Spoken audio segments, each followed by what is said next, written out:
ಕಡಿಮೆ ಜಮೀನಿನಲ್ಲಿ ಹೆಚ್ಚು ರೇಷ್ಮೆ ಬೆಳೆದ ರೈತ ಆದಿಲ ಶಾಮಕಾಂದಾರ್ ಬಸವನ ಬಾಗೇವಾಡಿ ತಾಲೂಕಿನ ಮನಗೂಳಿ ಗ್ರಾಮದವರಾಗಿದ್ದು ತಮ್ಮ ಸ್ವಂತ 1 ಹೆಕ್ಟರ್ ಜಮೀನಿನಲ್ಲಿ ಹನಿ ನೀರಾವರಿ ಮೂಲಕ ಹೆಚ್ಚು ರೇಷ್ಮೆ ಬೆಳೆದಿರುತ್ತಾರೆ. ಇವರ ತೋಟಕ್ಕೆ ಬಸವನ ಬಾಗೇವಾಡಿಯ ಶ್ರೀ ಎಸ್ಐ ಗೋಲ್ಗುಂಡ ರೇಷ್ಮೆ ಅಧಿಕಾರಿಗಳು ಭೇಟಿ ನೀಡಿ ಸಮೀಕ್ಷೆ ಮಾಡಿದರು. ಆನಂತರ ಆದಿಲ ಶಾಮಕಾಂದಾರ್ ಮಾಧ್ಯಮದವರ ಜೊತೆಗೆ ಮಾತನಾಡುತ್ತಾ, ನಾನು ಈವರೆಗೆ ಹಲವಾರು ಬೆಳೆ ಬೆಳೆದು ಕೈಸುಟ್ಟುಕೊಂಡಿದ್ದೇನೆ. ಆದರೆ ರೇಷ್ಮೆ ಅಧಿಕಾರಿಗಳ ಸಲಹೆ ಸೂಚನೆಯ ಮೇರೆಗೆ ರೇಷ್ಮೆ ಬೆಳೆದು ಒಳ್ಳೆಯ ಆದಾಯ ಪಡೆದಿದ್ದೇನೆ ಎಂದು ಹೇಳಿದರು. ರೇಷ್ಮೆ ಅಧಿಕಾರಿಗಳಾದ ಶ್ರೀ ಎಸ್ಐ ಗೋಲಗುಂಡ ಅವರು ಮಾಧ್ಯಮದವರ ಜೊತೆಗೆ, ನಮ್ಮ ಇಲಾಖೆಯಿಂದ ರೇಷ್ಮೆ ಬೆಳೆಗಾರರಿಗೆ ಹಲವಾರು ಸೌಲಭ್ಯಗಳು ಇರುತ್ತವೆ, ಅವುಗಳ ಉಪಯೋಗವನ್ನು ರೈತರು ಪಡೆದುಕೊಳ್ಳಬೇಕೆಂದು ಹೇಳಿದರು. ವರದಿ ಮೆಹಬೂಬಾ, 1X ನ್ಯೂಸ್, ಬಾಗೇವಾಡಿ. ಗಾಳಿ ಈ ಕಡೆ ಪಾಸ್ ಆಗುತ್ತೆ. ಆಮೇಲಿಂದ ಹೈಟ್ ನೋಡಿ 14 ಫೀಟ್ ಇದೆ. ಅಂತ ಬೇಸಿಗೆ ಒಳಗೂ ಸಹಜವಾಗಿ ಹೋಗ್ಬೇಕಂತ ಗಾಳಿ. ಆಮೇಲೆ ವೆಂಟಿಲೇಟರ್ಸ್ ಅದಾವ ಸರ್ ಇಲ್ಲ. ಆಮೇಲಿಂದ ವಿಶಾಲವಾದ ಗಾಳಿ ಬೆಳಕು ಬರ್ತದೆ. ಇದು ಟ್ರಯಲ್ ಬೇಸ್ ಮಾಡಿದ್ದು ಅಂದ್ರೇನು, ಸಂಶೋಧನಾ ಸಂಸ್ಥೆಗಳು ಇದನ್ನೆಲ್ಲ ಪ್ರಾಯೋಗಿಕ ಮಾಡಿ ಒಂದು ನಮಗೆ ಒಂದು ವಿಜ್ಞಾನ ಕೊಟ್ಟಿದ್ದಾರೆ. ಈ ದಶೆಯಲ್ಲಿ ಇಲ್ಲಿ ಒಳ್ಳೆ ಉತ್ಕೃಷ್ಟ ತಟ್ಟೆಯಲ್ಲಿ ಸಾಕಾಣಿಕೆ ಮಾಡ್ತಿದ್ವಿ ಹುಳುಗಳು. ಅದು ರೈತರಿಗೆ ಬಹಳ ಕ್ಲಿಷ್ಟ ಇರ್ತದೆ. ಅದನ್ನೆಲ್ಲ ಪ್ರತಿದಿನ ಕಸ ತೆಗೆದು ಹಾಕೋದು ಇವೆಲ್ಲ ಇದ್ದು. ಈಗೇನು ಮಾಡಿದವ್ರು, ಯಾಕೆ ಬಂದ ಹುಳ ಲಾಸ್ಟ್ ಗೂಡು ಮಾಡಿಂದನೇ ಕಸ ತೆಗಿತೀವಿ ನಾವು. ನೋಡಿ ಎಷ್ಟು ಪ್ರಮುಖವಾಗಿದೆ, ಎಷ್ಟು ವಿಜ್ಞಾನ ಹೆಚ್ಚಾಗಿದೆ ಅಂದರೆ ಪ್ರತಿದಿನ ಬೆಡ್ ಕ್ಲೀನಿಂಗ್ ಮಾಡ್ತಿದ್ವಿ ಮೊದಲು. ಈಗ ಏನಾಗಿದೆ, ನಾವು ಹುಳ ತಂದ್ರೆ ಹಂಗೆ ಎಕ್ಸ್ಪೆಂಡ್ ಮಾಡ್ಕೋತ ವಿಸ್ತರಣೆ ಮಾಡ್ಕೋತ ಹೋಗ್ತೀವಿ. ಅವಕ್ಕೆಲ್ಲ ಡಸ್ಟಿಂಗ್ ಇರುತ್ತೆ. ಇವೆಲ್ಲ ಮಾಡೋದ್ರಿಂದ ಏನಾಗ್ತವೆ, ರೋಗಾಣುಗಳು ಬರಕ್ಕೆ ಆಸ್ಪದ ಇರೋಂಗಿಲ್ಲ. ಈ ದೆಸೆಯಲ್ಲಿ ಒಂದು ವಿಜ್ಞಾನ. ಆಮೇಲೆ ಈ 1,000 ಸ್ಕ್ವೇರ್ ಫೀಟ್ ಮನೆಯಲ್ಲಿ ಅದರಲ್ಲಿ ಹೇಳಿದ್ದಲ್ಲ 3,37,500 ಕೊಡ್ತೀವಿ. ಆ ಮನೆಯಲ್ಲಿ ಕನಿಷ್ಠ ಒಂದು 3 ಕ್ವಿಂಟಲ್ ಗೂಡು ಬಿಡಿಬೇಕಂತ ಆ ಒಂದು ಪದ್ಧತಿ. ಇವರು ನಾವು ಅಳತೆಗಿಂತ ಹೆಚ್ಚಿಗೆ ಹೆಚ್ಚಾರ ಅಂದರೆ ಅವರು ಇನ್ನೂ ಸ್ವಲ್ಪ ಪ್ಲಾಂಟೇಶನ್ ಮಾಡ್ಬೇಕಂತ. ಆಗಲೇ ಹೇಳಿದ್ದಲ್ಲ, ಪ್ರತಿ ಬೆಳೆನೂ 3 ಲಕ್ಷ ಆಗುತ್ತೆ. ಕನಿಷ್ಠ ಒಂದು 4 ಲಕ್ಷ, 4.5 ಕ್ವಿಂಟಲ್ ಬೆಳೆಯುವಂಥ ಕೆಪಾಸಿಟಿ ಇದೆ ಮನೆ. ತರಬೇತಿ ನೀಡಿ ಅವಾಗ ನಾವು ಹುಳ ಸಾಕಾಣಿಕೆ ಮಾಡಿಕೊಂಡು ಅವನ ತರಬೇತಿ ಕೊಟ್ಟು ಅವ್ನು ಪ್ಯಾಕೇಜ್ ಕೊಟ್ಟಿರ್ತೀವಿ ಸರ್. ಅವ ಮರಿ ಮಾಡಿ ಕೊಟ್ಬಿಡ್ತಾನೆ. ಈಗ ಹೆಂಗೆ ಮೇನಿನ ಮರಿ ಕೊಡ್ತಾರೆ ದೊಡ್ಡ, ಹಾಗೆ ನಮ್ಮ ರೇಷ್ಮೆ ಹುಳು ಸಾಕಾಣಿಕೆ ಮರಿ ಕೊಡ್ತಾರೆ. ಬರೀ 20 ದಿನದಾಗ ನಿಮ್ಮ ಮನೆ ಬಂದಿಂದ 20 ದಿನದಾಗ ಹುಳ ಹಣ್ಣಾಗಿ ಮಾರುಕಟ್ಟೆ ಮಾಡಬಹುದು. ಆ ದೇಶದಲ್ಲಿ ಅದೊಂದು ಸ್ವಲ್ಪ ವಿಜ್ಞಾನ ಸ್ವಲ್ಪ ಬದಲಾವಣೆ ಆಗಿ ತುಂಬ ಪ್ರಚಲಿತವಾಯಿತು. ಮತ್ತೆ ಇವರಂತರೂ ಹೇಳಿದ್ದಲ್ಲಿ ನಿಮ್ಗೆ ಪ್ರತಿ ಬೆಳೆನೂ ಹೆಚ್ಚು ಕಮ್ಮಿ 2 ಲಕ್ಷದ ಮೇಲೆ ತರ್ತಿದ್ರು. ಈ ವರ್ಷ ತುಂಬ ರೇಟ್, ಎವರೇಜ್ ರೇಟನ್ನೇ 600 ಮೇಲಿದೆ. ನಾವು ರೇಷ್ಮೆ ವ್ಯವಸಾಯ ಮಾಡೋರಿಗೆ ಹೇಳ್ತೀವಿ, ಕನಿಷ್ಠ 400ರಿಂದ 500 ರೂಪಾಯಿ ಮಾಡ್ರಿಪ್ಪ ನಿಮ್ಗೆ ಲಾಭ ಅಂತ ಹೇಳ್ತಿರ್ತೀವಿ. ನಾವು ಇನ್ನೊಂದು ವಿಶೇಷವಾಗಿ ಹೇಳೋದಂದ್ರೆ 1 ಎಕರೆ, 1.5 ಎಕರೆ, 2 ಎಕರೆ ರೇಷ್ಮೆ ಹಚ್ಬೇಡ ಹೇಳ್ತೀವಿ ಸರ್. ಯಾಕಂತಂದ್ರೆ ಒಂದು ಸರಿ ನೀವು ಮಾರುಕಟ್ಟೆಗೆ ಹೋದರೆ 1 ಲಕ್ಷ ರೂಪಾಯಿ ಬರಬೇಕಂತ ಕಾನ್ಸೆಪ್ಟ್. ಅಂತ ಏನೇ ಅಂದರೂ ಯಾರಾದರೂ ಹೇಳ್ತಿರ್ತಾರೆ, ಏನಪ್ಪ ಎಷ್ಟು ತಂದಿ ರೊಕ್ಕ ಅಂತ ಕೇಳ್ತಾರೆ. ನೀವು ಏನು ಮಾಡಿರಿ ಬಿಟ್ಟಿರಿ ಅಂತ ಗೊತ್ತಾಗಲ್ಲ. ಫಸ್ಟ್ ನೀನು ಬೆಲೆ ಎಷ್ಟು ತಂದಿ ಅಂತ ಪಟ್ಟಿ ಅಂತ 1 ಲಕ್ಷ ರೂಪಾಯಿ ಅಂದರೆ ಅವನ ಮನ್ಯಾಗೂ ಹೇಳಕ್ಕೆ ಮತ್ತೊಬ್ರಿಗೆ ಹೇಳಕ್ಕೂ ಸರಿ, ಅವನ ಆರ್ಥಿಕ ಭದ್ರತೆಯೂ ಆಗುತ್ತೆ. ಆ ಉದ್ದೇಶದಿಂದ 1 ಹೆಕ್ಟರ್ ಮಾಡಿ ಅಂತ ನಾವು ಹೇಳ್ತೀವಿ. ಹೆಕ್ಟರ್ ಅಥವಾ ಅದಕ್ಕಿಂತ ಒಟ್ಟೆ ಒಂದು ಸರಿ ಹೆಂಗೆ ಹೊಡೆದ್ರು ಅಂದರೆ ಇನ್ನೂ ಸರಿ ನಾನು ಹೇಳಿದ್ನಲ್ಲ, ಇವರು ಬಿಲ್ಡಿಂಗ್ ಕೆಪಾಸಿಟಿಗೆ ಇನ್ನೂ 3 ಎಕರೆ ರೇಷ್ಮೆ ಆಗಬೇಕು.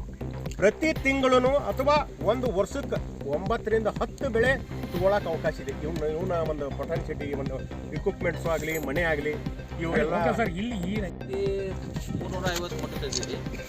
350ದಾಗ 392 ಕೆಜಿ ನಿಕ್ಕ ಆಯ್ತು ರೇಷ್ಮೆ ಉಚ್ಚಿ ಗುಡಿ ಬೇರೆ ಪ್ಲಸ್ ಡಬಲ್ ಗುಡಿ ಬೇರೆ.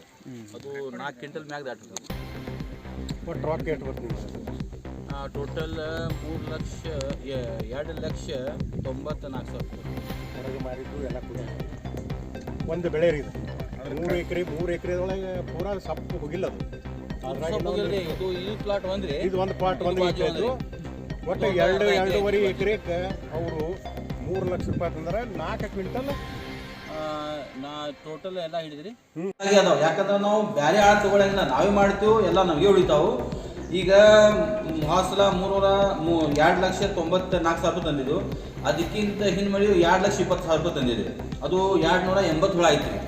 314 ಕೆಜಿ ನಿಕ್ಕ ಮಾಲ್ ಆಗಿತ್ರಿ. ಏನೈತಿ ಡಬಲ್ ಗುಡ್ ಹಾಕಾವ, ಅದ್ರಾಗ ಉಚ್ಚಿ ಗುಡ್ ಹಾಕಾವು. ಅದು ತಗದ್ರಿ ಖರ್ಚು ಏಟ್ ಬರ್ತದಕ್ಕೆ. ಅದು ಒಂದು ಬೆಳೆ ಬೆಳಿಬೇಕಾದ್ರೆ ಖರ್ಚು ನಮ್ದು ಏನೈತಿ ಖರ್ಚು ಭಾಳ ಇಲ್ಲ ಸರ್. ಯಾಕಂದ್ರೆ ನಾವು ಹುಳ ತರೋದು ಹುಡುಗ ಅಷ್ಟೇ ಖರ್ಚು. 12,000 ಸರ್. ಈಗ ದ್ರಾಕ್ಷಿ ಹಚ್ಬೇಕಂದ್ರೆ 12,000 ಸರ್. 350 ಮೊಟ್ಟೆ ಅಂದರೆ 350 ಲಿಂಕ್ಸ್ ತಂದಿದ್ರಿ. ಅದ್ರಾಗ ಏನೈತಿ ನಾವು ಬೆಳೆದಿದ್ದು 392 kg ನಿಕ್ಕಾ ಮಾಲ್, ಏಕ್ದಮ್ 1 ನಂಬರ್ ಮಾಲ್ ರೀ, 1 ಕ್ವಾಲಿಟಿ ನಂಬರ್ ಮಾಲ್.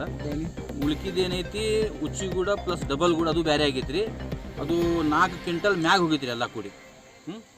ಓಕೆ, ಇದನ್ನ ಎಲ್ಲಿ ಸಾಗಿಸ್ತೀವಿ, ಎಲ್ಲಿ ಕೊಡ್ತೀರಿ? ನಾವು ಇಲ್ಲಿಂದ ಏನೈತಿ ರಾಮನಗರ ಹೋಗ್ತೀವಿ ರೀ. ರಾಮನಗರದಾಗ ನಮಗೆ ರೇಟ್ನು ಚಲೋ ಬರ್ತೈತಿ ರೀ. ಮತ್ತು ಅಲ್ಲಿ ಏನೈತಿ ನಮ್ಮ ಉಚ್ಚಿಗೂಡ ಡಬಲ್ ಗೂಡ್ನು ಹೆಚ್ಚಿಗೆ ರೇಟ್ ಮಾಡ್ತೈತಿ. ಉಳ್ಕಿದ ಎಲ್ಲ ಮಾಡ್ಯಂಗಿಲ್ಲ ರೀ. ಇದು ಅಲ್ಲೇ ಭಾಳ ಚಲೋ ಮಾಡ್ತೈತಿ. ನಮ್ಮ ಎಲ್ಲ ಖರ್ಚು ಅಲ್ಲೇ ಇದ್ರಾಗೆ ಹೋಗ್ತೈತಿ ರೀ. ನಿಕ್ಕಾ ನಾವು ಇದೇನೈತಿ ರೊಕ್ಕ ತರ್ತೀವಿ. ಎಷ್ಟು ಬೇಕು ಆದಾಯ? ಇವು ಆದಾಯ ಏನೈತಿ 2,94,000 ರೂಪಾಯಿ ಒಂದು ಪೀಕಿಗೆ. 392 kg. ಉಚ್ಚಿಗೂಡ ಉಚ್ಚಿಗೂಡ ಎಲ್ಲ ಕೂಡಿ ಎಲ್ಲ ಕೂಡಿ ಡಬಲ್ ಗೂಡು ಕೊಡಿ, ಡಬಲ್ ಕೂಡಿ ಎಲ್ಲ ಕೂಡಿ. ಆದಿಲ್ ಶಾ ಮಕಾನ್ದಾರ್, ಗ್ರಾಮ ಮನುಗುಳಿ, ಬಸವನಬಾಗೇವಾಡಿ ತಾಲೂಕು, ವಿಜಯಪುರ ಜಿಲ್ಲೆಯ ರೇಷ್ಮೆ ಬೆಳೆಗಾರರು. ಇವರು 3.5 ವರ್ಷ ಆಗಿತ್ತು ರೇಷ್ಮೆ ನಾಟಿ ಮಾಡಿ. ಮೊದಲು ಸಾಂಪ್ರದಾಯಿಕ ಪದ್ಧತಿಯಲ್ಲಿ ರೇಷ್ಮೆ ಮಾಡ್ತಿದ್ರು. ಅಂದ್ರೇನು 6-3 ಅಥವಾ 6-2 ಇತ್ತು ಅವ್ರ ಗಾರ್ಡನ್. ಹಾಗಾಗಿ ನಾವೇನು ಮಾಡಿದ್ದೇವೆ, ಹೊಸ ತಂತ್ರಜ್ಞಾನ ಉಪಯೋಗಿಸಿ ಅವ್ರನ್ನೆಲ್ಲ ಒಂದು ಪ್ರವಾಸಕ್ಕೆಲ್ಲ ಕರ್ಕೊಂಡು ಹೋಗಿ ಈ ರೀತಿ ಯಾಕೆ ನೀವು ಟ್ರೀ ಮಲ್ಬರಿ ಡೆವಲಪ್ ಮಾಡಬಾರ್ದು ಅಂತ ಅಂದ್ಕೊಂಡು ಅವ್ರಿಗೆ 10-5 ಹಚ್ಚಿದೆವು. ಸಾಲಿನ ಸಾಲಿಗೆ 10, 5 ಹಚ್ಚಿದೆವು. ಈ ರೀತಿಯಿಂದ ಹಚ್ಚಿದ ಇದಕ್ಕೆ ನಾವು ನಾಟಿ ಮಾಡೋಕ್ಕೆ ನಾವು ಅವಾಗ 45,000 ರೂಪಾಯಿ ನಾವು ಒಂದು ಎಕರೆಗೆ ನಾಟಿ ಕೊಟ್ಟಿದ್ದೆವು. ಆಮೇಲಿಂದ ಹನಿ ನೀರಾವರಿಗೆ ಅವರಿಗೆ ಸಹಾಯಧನಕ್ಕೆ ಕೊಟ್ಟಿದ್ದೆವು. 34,350 ರೂಪಾಯಿ ಹನಿ ನೀರಾವರಿಗೆ ಕೊಟ್ಟಿದ್ದೆವು. ಹಾಗೆ ಒಂದು ರೇಷ್ಮೆ ಹುಳು ಸಾಕಾಣಿಕೆ ಮಾಡೋಕ್ಕೆ ಒಂದು ಮನೆ ನಿರ್ಮಾಣ ಮಾಡಿದ್ದಾರೆ. ಅದಕ್ಕೆ 3,37,500 ರೂಪಾಯಿ ಸಹಾಯಧನವನ್ನು ಅವರು ನೀಡಿದ್ದೆವು. ಹಾಗೆ ಇವರಿಗೆ ಇವು ಸಲಕರಣೆಗಳು ಬರ್ತವೆ. ರೇಷ್ಮೆ ಹುಳು ಸಾಕಾಣಿಕೆ ಚಂದ್ರಿಕೆ ಇರ್ಬೋದು, ಪಂಪ್ ಇರ್ಬೋದು, ಮತ್ತು ಬ್ರಷ್ ಕಟ್ಟರ್ ಇರ್ಬೋದು, ಮತ್ತು ಸೋಲಾರ್ ಇರ್ಬೋದು. ಅವನು 70% ಸಹಾಯಧನದಲ್ಲಿ ಅವರಿಗೆ ನೀಡಿದೆವು. ಜೊತೆಗೆ ಇವರು ಬೆಳೆದಂಥ ಗೂಡಿಗೆ ಪ್ರತಿ kg ಗೂಡಿಗೆ 100 ಮೊಟ್ಟೆ ಚಾಕಿಗೆ 1,000 ರೂಪಾಯಿ ಅಂತ ಕೊಟ್ಟಿದ್ದೆವು. ಹಾಗೆ ಆ ಗೂಡನ್ನು ಮಾರಾಟ ಬರುವಂಥ ಸಾಗಾಣಿಕೆ ವೆಚ್ಚ ಅಂತ ಪ್ರತಿ kgಗೆ 10 ರೂಪಾಯಿ ಕೊಟ್ಟಿದ್ದೆವು. ಹಾಗೂ ಅದೇ ಗೂಡಿಗೆ ಪ್ರೋತ್ಸಾಹಧನ ಅಂತ ಸರ್ಕಾರ 30 ರೂಪಾಯಿ ನಾವು ಸಹಾಯಧನ ಇದ್ದೆವು. ಈ ಸಹಾಯಧನ ನಿರಂತರ ಪ್ರತಿ ಬೆಳೆಗೂ ಕೊಡ್ತಾ ಇದ್ದೆವು, ಒಂದು ಸರಿ ಬಿಟ್ಟು ಹೋಗೋದಲ್ಲ. ಇವೇನೋ ನಾಟಿ ಮಾಡಿದ್ದಾಗಲಿ ಬಿಲ್ಡಿಂಗ್ದಾಗಲಿ ಒಂದು ಸಾರಿ ಕೊಡ್ತೀವಿ, ಆದರೆ ನಿರಂತರ ನಾವು ಕೊಡ್ತಾ ಇರೋದು ಸಹಾಯಧನ, ಚಾಕಿ ಸಹಾಯಧನ, ಗೂಡಿನ ಪ್ರೋತ್ಸಾಹಧನ ಹಾಗೂ ಸಾಗಾಣಿಕೆ ವೆಚ್ಚ ನಿತ್ಯ ನಿರಂತರವಾಗಿ ನಾವು ಬಾಯ್ಲ್ಟಿನ್ ರೇಷ್ಮೆಗೆ ಕೊಡ್ತಾ ಇದ್ದೀವಿ ಸರ್. ಮತ್ತೀಗ ಏನಂದರೆ ತಾಂತ್ರಿಕ ಸೇವಾ ಕೇಂದ್ರ ಬಸವನಬಾಗೇವಾಡಿ, ಇಲ್ಲಿ ನಾವು ಹಿಪ್ಪುನೇರಳೆ ನಮ್ಮ ರೇಷ್ಮೆ ತೋಟವನ್ನು ವೀಕ್ಷಣೆ ಮಾಡಲು ಮನುಗುಳಿ ಗ್ರಾಮಕ್ಕೆ ಬಂದಿದ್ದೆವು. ಶ್ರೀ ಆದಿಲ್ ಶಾಹಿ ಮಕಾನ್ದಾರ್ ಇವರು 3 ಎಕರೆ ರೇಷ್ಮೆ ನಾಟಿ ಮಾಡಿದ್ದಾರೆ. ಹಾಗೂ ಒಂದು 22-80ರಷ್ಟು ರೇಷ್ಮೆ ಹುಳು ಸಾಕಾಣಿಕೆ ಮನೆಯನ್ನು ನಿರ್ಮಾಣ ಮಾಡಿಕೊಂಡಿದ್ದಾರೆ. ಶ್ರೀಯುತರು ತುಂಬ ಟ್ರೀ ಮಲ್ಬರಿ ಅಂದರೆ ಮರಗಡ್ಡಿ ಪದ್ಧತಿಯಲ್ಲಿ ರೇಷ್ಮೆ ಹುಳು ಸಾಕಾಣಿಕೆ ಮಾಡ್ತಾ ಇದ್ದಾರೆ. ತೋಟ ತುಂಬ ವೈಜ್ಞಾನಿಕವಾಗಿ ನಿರ್ವಹಣೆ ಮಾಡಿದ್ದಾರೆ, ಸಾವಯವ ಕೃಷಿಕರು ಸಹಿತ. ಅವರು ಕಳೆದ ಬೆಳೆ 350 ಮೊಟ್ಟೆ ತಂದು 4 ಕ್ವಿಂಟಲ್ 10 kg ಹೆಚ್ಚು ಕಮ್ಮಿ ಅವರು ರೇಷ್ಮೆ ಗೂಡನ್ನು ಉತ್ಪಾದನೆ ಮಾಡಿ ಸರಿಸುಮಾರು 4 ಲಕ್ಷ ರೂಪಾಯಿ ಅದರಲ್ಲಿ ಆದಾಯವನ್ನು ಪಡೆದಿದ್ದಾರೆ. ತಾಲೂಕಿನಲ್ಲಿ ಎಷ್ಟು ಜನ ರೈತರು, ಎಷ್ಟು ಜನ? ನಮ್ಮ ತಾಲೂಕಿನಲ್ಲಿ 328 ಜನ ರೇಷ್ಮೆ ಬೆಳೆಗಾರರಿದ್ದಾರೆ. ಒಟ್ಟು ಸಮಗ್ರ ತಾಲೂಕಿನಲ್ಲಿ 928 ಎಕರೆ ನಮ್ಮಲ್ಲಿ ರೇಷ್ಮೆ ಇದೆ. ಈ ವರ್ಷ ತುಂಬ ಆಶಾದಾಯಕವಾಗಿ ರೇಷ್ಮೆ ಬೆಳೆಗಾರರಿದ್ದಾರೆ. ಓಕೆ, ಇವ್ರದ್ದೇನು ವಿಶೇಷ? ಇವರಲ್ಲಿ ವಿಶೇಷವಾಗಿ ನಾವು ಈಗ ಸಾಂಪ್ರದಾಯಿಕ ಪದ್ಧತಿ ಪ್ರಕಾರ ನಾಟಿ ಮಾಡದೆ ಮರಕೃಷಿ ಮಾಡಿ ಉತ್ಕೃಷ್ಟವಾದ ಹಿಪ್ಪುನೇರಳೆ ತೋಟವನ್ನು ಮಾಡಿದ್ದಾರೆ. ಹಾಗೂ ಒಂದು ವಿಶಿಷ್ಟ ಬಿಲ್ಡಿಂಗ್ ಕಟ್ಟಿದ್ದಾರೆ ಅವರು ರೇಷ್ಮೆ ಹುಳು ಸಾಕಾಣಿಕೆ ಮನೆಗೆ. 24-80 ಒಂದು ಮತ್ತು ಹೈಟು 14ರಿಂದ 15 ಫೀಟ್ ಹೈಟ್ ಇದೆ ಅವ್ರದ್ದು.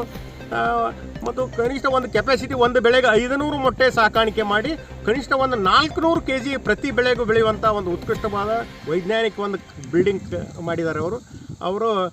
ಹೀಗೆ ಅವರ ರೇಷ್ಮೆ ಕೃಷಿ ಪಯಣ ನಡೀಲಿ ಅಂತ ನಾ ಈ ಸಮಯದಲ್ಲಿ ಹಾರೈಸ್ತೀನಿ. ಓಕೆ, ಮತ್ತು ಬೇರೆ ರೈತರಿಗೆ ಏನಾದರೂ ಸಲಹೆ ಕೊಡೋಕ್ಕೆ ಇಷ್ಟಪಡ್ತೀನಿ?